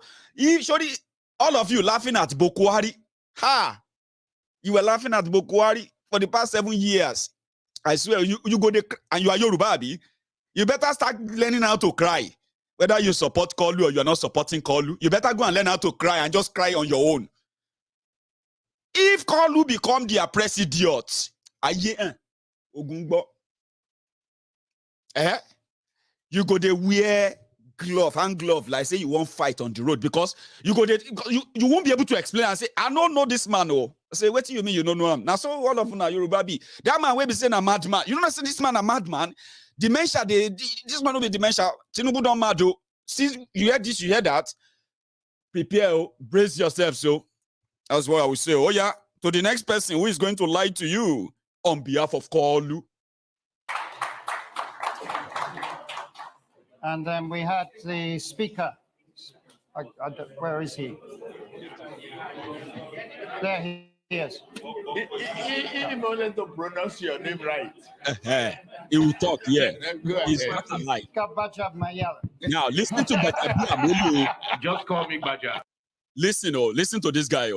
This is the speaker of the Nigerian House of Representatives who want to answer question on behalf of a Kolu. Now, Gbajabiamila is number 4 citizen in Nigeria. President, Vice President, Senate President, Speaker, Deputy Senate President, Deputy Speaker. He is number 4 man in Nigeria. But as the guy be, now only baby onike, baby alawo. Na him be. Obongbo bogope. Baby alawo, he no get any clue. When they talk about security in Nigeria, they signed this treaty, UK, this, they will talon jeunta, they mad.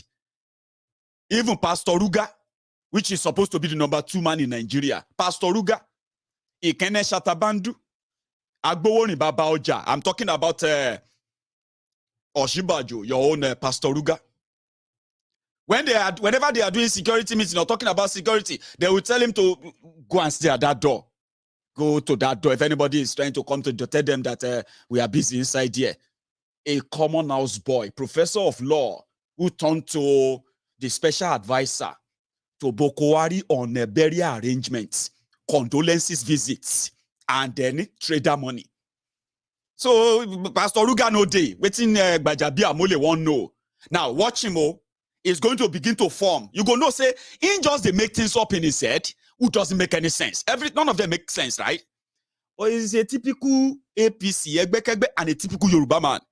Some of us, once we realize that we know to understand the question, then we won't form. Because people are listening, and you want to show them that you are educated. Then you begin to talk about Kilimanjaro. How Kilimanjaro, expressway to Kilimanjaro, link back to somewhere in Libya before you finally arrive at somewhere in Akatas. All manner of jargons are nonsense. But they will be using the buzzword. The buzzword that will make you feel like, sense no deal. If I dey lie, oh yeah, tell me. How this question, they said, Nigeria signed bilateral agreement with Theresa May on security in Nigeria. Rather than need to help Nigeria on insecurity to stop insecurity, insecurity has gone worse. Oh yeah, number 4 man in Nigeria. Somebody won't be president. You know, fianza. You know, get idea. Oritiku, I told you. Kolu is dumber than Dodo. And as they say, when they do their charade, the amount, the number of people they say, the number of votes they say Kolu, they record for Kolu will show you in a very white and black picture the amount of mad people within Nigeria. Number 4 man in Nigeria, he no get clue. He want answer question for a demented candidate, a disgrace. So he himself, tell me now, oh yeah, listen to him. Bajabi Amole, oh yeah, answer that question. That's right. What was the question, please?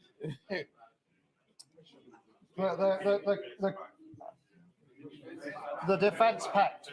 Oh, the defense pact with Nigeria. And So let me very quickly say this. You read them inside paper like all of defense us. pacts are many. Oh yeah, There's many. bilateral and there's multilateral. Oh yeah. And it's not just the UK that has signed the defense pact to Nigeria, with Nigeria. I'm not sure what indices or the measurements that were used to say it has proven nothing. Because If they had that no defense idea. pact was signed in 2018, we're now in 2022. I think it will take the most ingenious person to say that there has not been a trajectory or change between what we had in 2018 in terms of flags being hoisted in the various local governments and what we have now. I think more important in terms of defense pacts, it's a defense pact with the United States and other countries, apart from the UK as well. So I call it a multilateral defense pact. We have the Leahy Act in America, which we need to look into, which actually deprives Nigeria and some other countries Theresa May, the one where you can sign with it. Theresa May. utilizing armaments that are manufactured in the United States. This is based on human rights records. But you cannot on one hand condemn terrorism and on the other hand make it difficult for Nigeria to get arms from those countries. That's Bajabia Miller. The question is this. UK, when Theresa May was prime minister, they signed an agreement of, arms transfer and training with Nigeria to combat terrorism. The report with what we have seen today, the escalation of the insecurity today in Nigeria, where so many parts of northern Nigeria are being controlled right now by terrorists. Number 4 man in Nigeria, where is Sorong Pai, law in America. Which one is more like terror, terror, like terror? Because they are just like a bunch of opportunists. Give them put them on a platform, question them. You go see how empty they are. That is why it's a no-brainer. And that's what we're going to be going around in circles. So we're looking towards, and Ashwaju will be looking towards, and this is a matter that is dear to his heart, because without security, security is the bedrock. You can't actually build something on nothing. You have to secure the country first. So that's an area that this administration is looking at very, very seriously. And in terms of all the arms of government, defense sectors communicating with themselves as opposed to acting in silos is one area that Ashwaji Bola Ahmed is looking forward to in his administration. And I just want to use this opportunity to say this. There's going to be a lot of intersection between all the candidates and their programs and their manifestos. Yeah, we don't listen to me since, eh? Oh yeah, ask me that question again. Maiyegun, why are you angry? Maiyegun, let him talk now.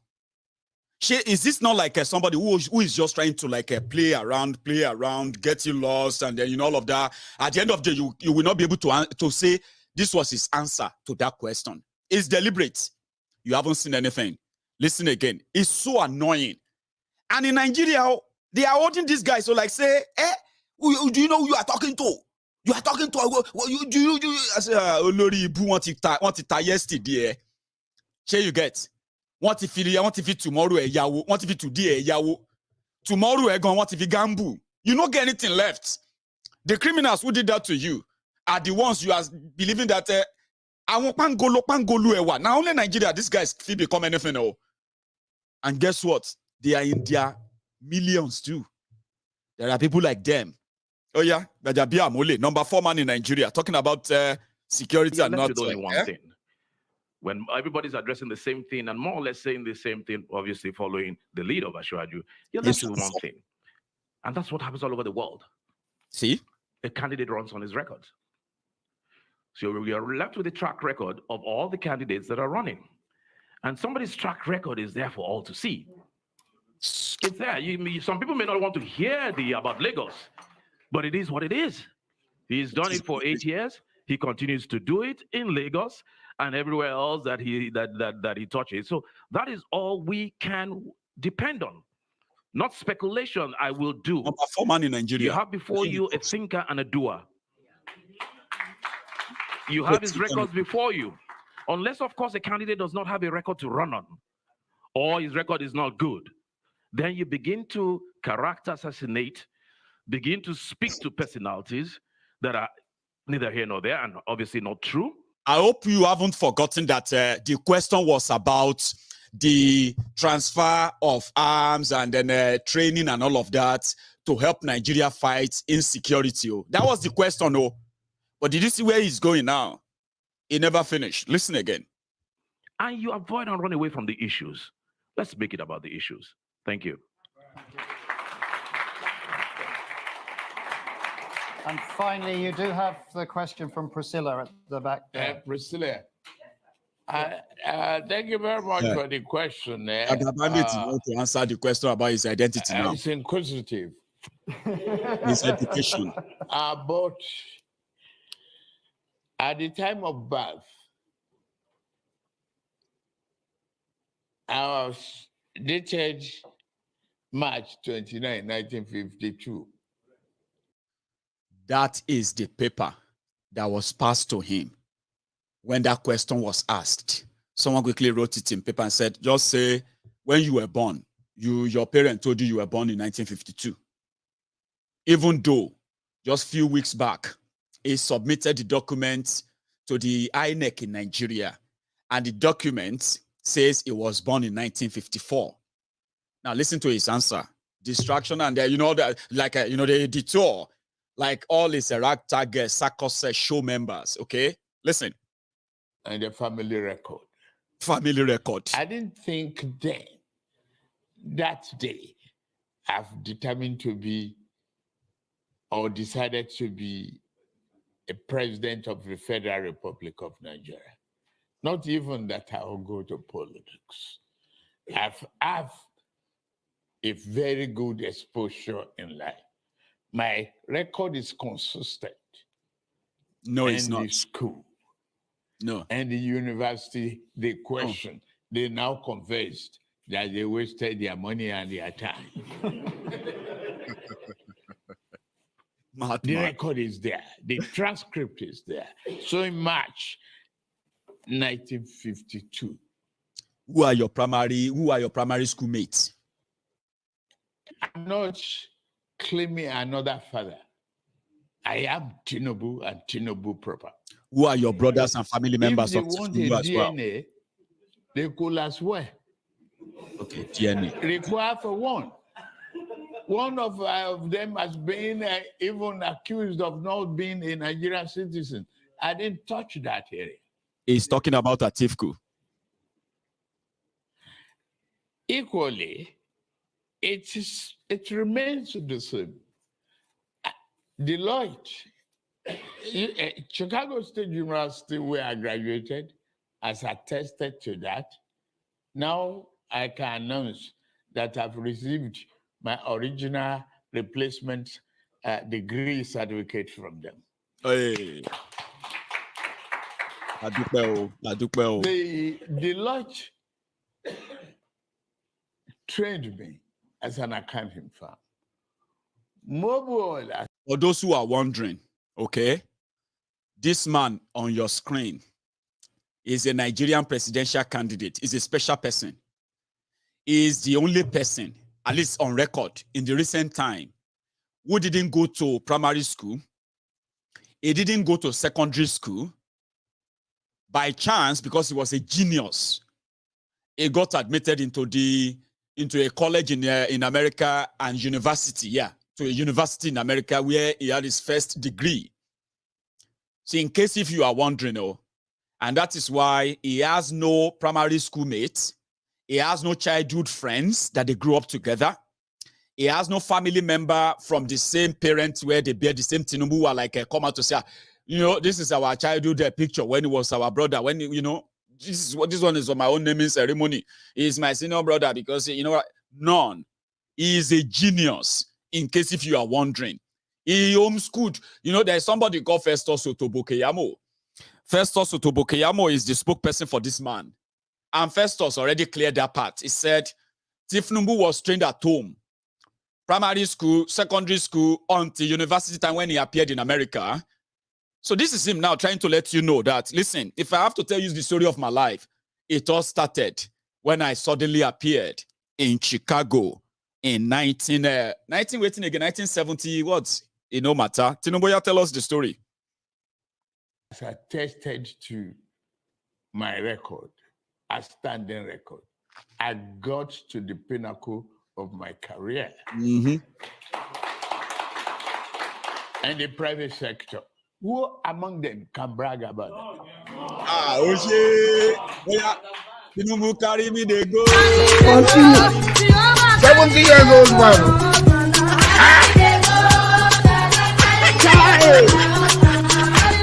Is that you? Jesus is Lord. Is that you? Many of them have that bragging rights. Continue. Smog will come. Okay. You will have to live with the dad and make sure you are upright to finish the job. Thank you. Any part of it that I didn't answer? Anyone left? That one-to-one conversations. One-to-one conversation. Finally. Excuse me. Please, be quiet. Why? I see myself as a marketable individual. Yes. Want to use me to make money? And I'm Yes. saying Just no. like content creator. All right. Oh, we laugh a lot. Ladies and gentlemen. Ladies and gentlemen. So we laugh a lot. When we listen to him, we laugh because he's a bundle of joke. So to everybody who missed what happened in London, I think I have managed to share that with you. Now you can tell that even the Bokwari that all of you then felt like was the worst thing, now you know that there is also Kolu that is even like as we will say, like, you are the worstest. I don't know if there's any word like that. Okay, the worstest of them. So I'm going to draw my own curtains there. I want to take a few calls and I want to give you updates on our fundraiser, the one we did last night, which is this day 2. Our fundraiser is to put together, our resources every penny of ours that we could muster, like a give out generously, and see how many people or how many families we can help back in Yoruba land, in Nigeria. So this is a project that has finally raised us over 1,700 pounds sterling. With a breakdown on Give Send Go, we have been able to raise 640 pounds in the last 2 days. On our PayPal account, we have been able to raise 542 pounds on our PayPal in the last 48 hours. In the bank, the Diaspora Radio Bank account, we have been able to raise 100 pounds sterling right there. And then finally, last but not the least, the Cash App. On our Cash App, we have a total of 411 pounds. Now, if you put all this together, roughly, we've got 1,700 pounds sterling, which in a rough estimate with today's exchange could be totaled as over 1.6 million naira.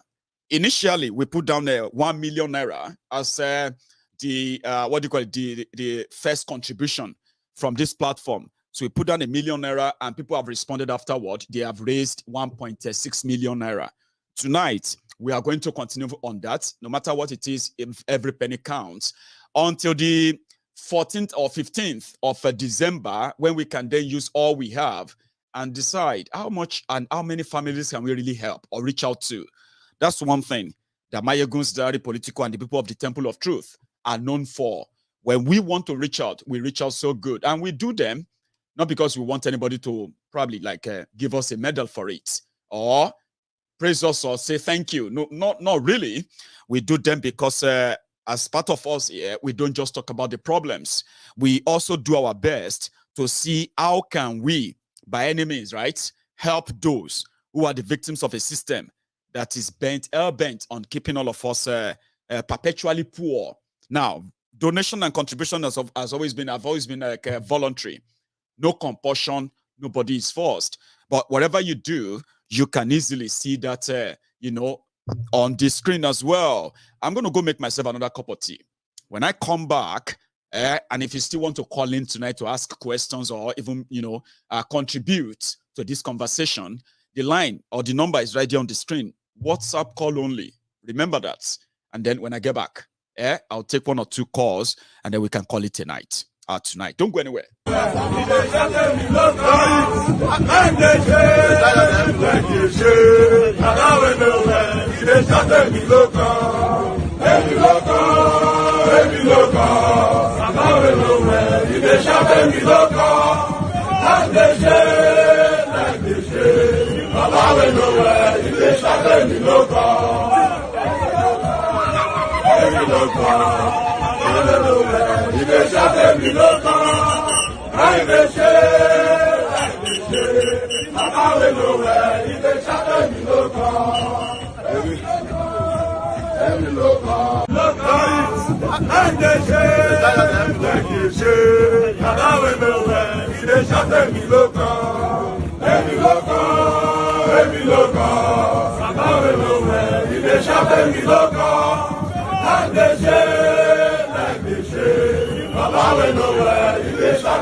Thank you very much, everyone. And if you have been with us all night, I want you to please take a moment before you go. If you are leaving now, like the broadcast, share it if you haven't, and even subscribe if you enjoy your time with me tonight. If you haven't, subscribe anyway. So, hello there. Hello, Maiyegun General. The Prince, how are you? I'm fine, Baba. That's How you great. doing? Well, I'm fine too, Abi. You have been following, haven't you? Yes, so I've been following. You are live my tonight, brother. so everybody can hear you too. Thank you. I wasn't wanted to call, but because of this last statement of Kolu, I said I will call in. You know, when where he was saying that he's marketable and they don't want people to use him to do business. It's so funny. It's so funny. I said Trump where they answer questions. By the way, they answer everybody question. Even the Boris Johnson, where they answer everybody question. Saying they're marketable pass all these people. That's it. I want answer. You know. Well, he's called you for a reason. Sure, you know. He's a call for a reason. So he believed that they just want to disgrace him and use him to make a skit. And I think he's talking about people like me too. Because anyway, we are Siam, I'm not listening to Kolu because I want to be motivated. Though. I'm not listening to him because I want to hear what he has to. I am waiting for the lamba. So I will get something where I will come share with people. Say, you don't land again, oh. They say, where you happen, Maiyegun? Now show you. See, they say, hey, Shineke me, this man again. So I don't listen to Kolu because I want to hear anything new because I know it's all bad at that anyway. But I know what thing will happen. Tell us. Kolu. The way we go take crash. You see, you know Abiola. You know, Fela sang about ITT, International Tif. You know, when Abiola, the gang up, they cornered that money for ITT. And he now use it to be just as Dangote. Now he's answering the richest man in Africa. You know, so at the end, when he thought that he has gotten to the pinnacle, now that the time that he's going to put the whole Nigeria into his pocket. Yeah. Is it how God do everything? Gosa. Now there, Colonna, I don't carry all the whole Lagos money. He's got so much money, by the way. So much money. I'm talking about much money. Too much money. Every day they make billions that man they make. Every day. Yes, in Lagos, every blessed day. You understand? So all that money, God just bring her out. You see this way they do? Yeah. Now God bring her out. So I go spend all that money. He's Where ready you to spend that buy finish, anything not. buyable. He's ready to buy anything buyable. And as it be so, except for those who really believe so much in God, though. Sure you get now. We be say they go say now only God can stop him. Sure you get. But apart from that, Omo, he believed that whatever money cannot do, more money, more money. will do Exactly. it. More than more money. You understand? But the thing where Abiola they go, said get money, but the money where they talk to Abiola get, he no rich money where they Tinubu and make nobody deceive you. Sure you get now. Forget anything. It's true now. This person get It's key. true now. Person they collect 30% of generated revenue from the state with the richest state in Nigeria. 30% of the revenue. Baba, Abiola go they carry his shoe. No, see, no insult to Abiola. I'm telling you. If they compare with him day ground now, it no match. So if anybody don't direct if Tinubu, they don't know him before. No. The guy, a carry bay, money there for a hand. Sure you get. You understand? Money, too much money. We agree. But the thing we say, all this money, he go spend that finish, that disgrace go end up. Well, because a lot of people, they suffer. A lot of people they suffer now because of all this, their consequence of the thing they do. Yes. All these terrorists where they go on in Nigeria now, consequence of all this, their greed. You understand? So that's so it be. What could they look them? That's why we say elections get consequences. See, Bokwari that we saw in 2015, it was healthier than this Kolu. People still saw through the charade, through the lies. And those who saw through the lies, don't forget. Those who saw through the lies, they have been vindicated. Prince. Maiyegun, say people, our people, they forget very easily. I don't know whether now this kill is Stockholm syndrome. Now Stockholm syndrome. Now, I mean, they say na cow disease kill is they worry them. You see, now your own research. Our people, they don't forget say na Kolu, na bring this Boko Haram general. Come give Nigeria. Where we say people that die anyhow, nobody they talk. People that die, everybody just do pain. Nobody feel talk. Now you don't go carry another Boko Haram, put for him back. You understand? Don't be able to fight the Chetimana where you carry. No, I mean, I just say they react to this London trip now. We not say Shetima we not say Tinubu na place order for Shetima. But I thought you wanted to refer to this team where they carry go London. Oh, Mr. Body Bag. They preach about security in London. Is that not a joke? I wonder why they don't arrest all of them. They made them begin there. Then they pay money. You know how much them pay. You know how much them pay Chatham. You know how much them pay for hotel. You know how much them pay into the UK economy for this trip where them come. So, and you know, say this country, this country, if not penny, they believe say you hold them. They go chase you down, collect them. It means a lot to them in this country, the government here. So compared to this free money that these guys are bringing over. So UK will always be like, you are welcome. Oh yeah, bring them.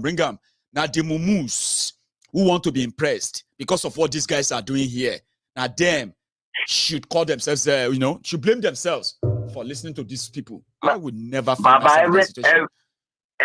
Everything will crash at the end of the day. We'll get our Biafra nation it's a matter of time. Nation.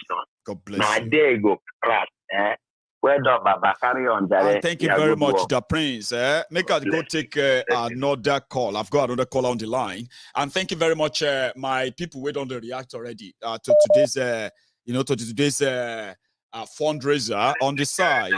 So I have already raised about 40. No, sorry, I've raised 30 pounds. Hello. And thank you. Hello there.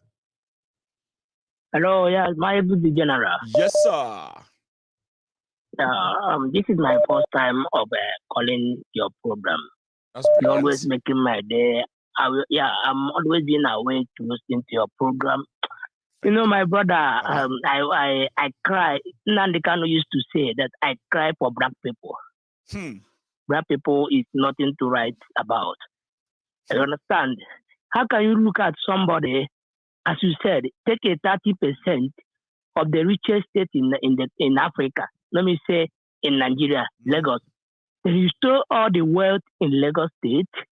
Then he wants to become your president. And the way you allow him to become the president, he will use that immunity to cover all his stole in Lagos. Is done. Exactly. When I was in Lagos in 1991, there we are in Ikoyi.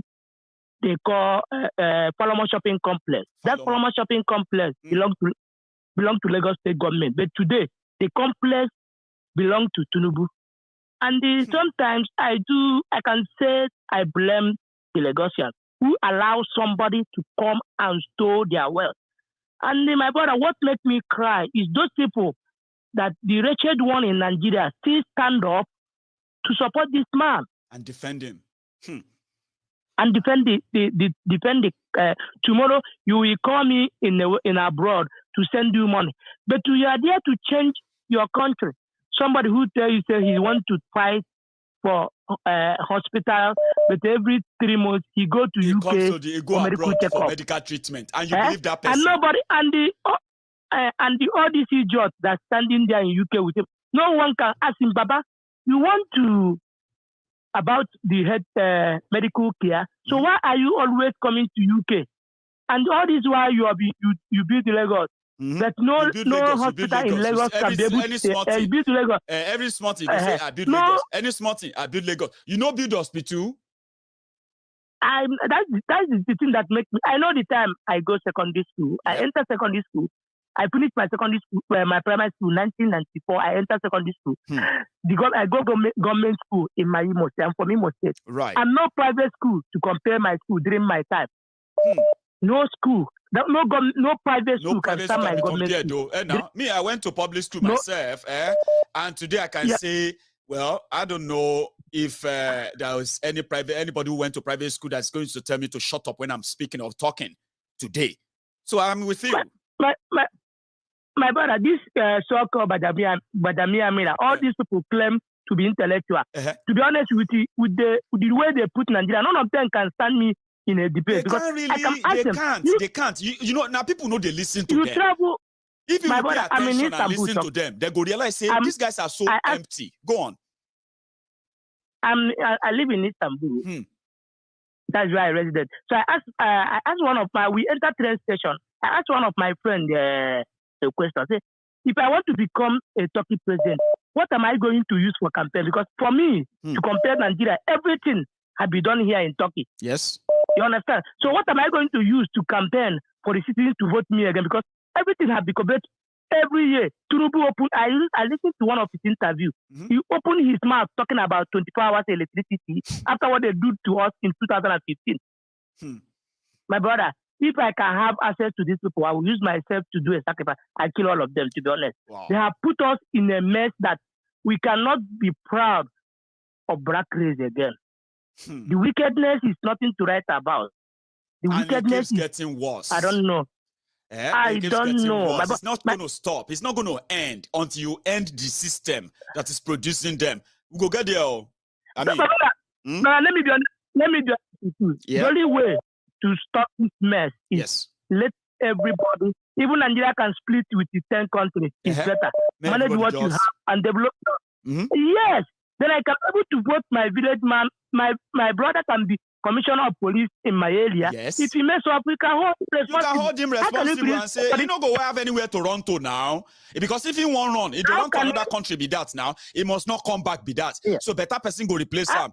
It's a win-win situation. It's not going to be a win-win.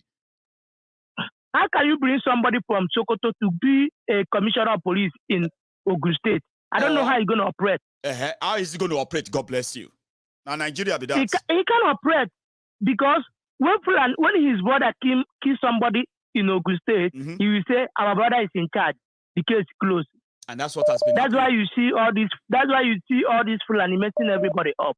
In this 21st century, my brother, no problem. We don't have. I know that. You don't tell me your name. I only remember that you are calling me from Istanbul, Turkey, right now. Yes. If you give me a name, I will likely remember you too. My name is first time. My name is Augustine or Chukwuemeka. My name is Chukwuemeka. My name is Chukwuemeka. Let me forget all this Western word name. My name is Chukwuemeka. My name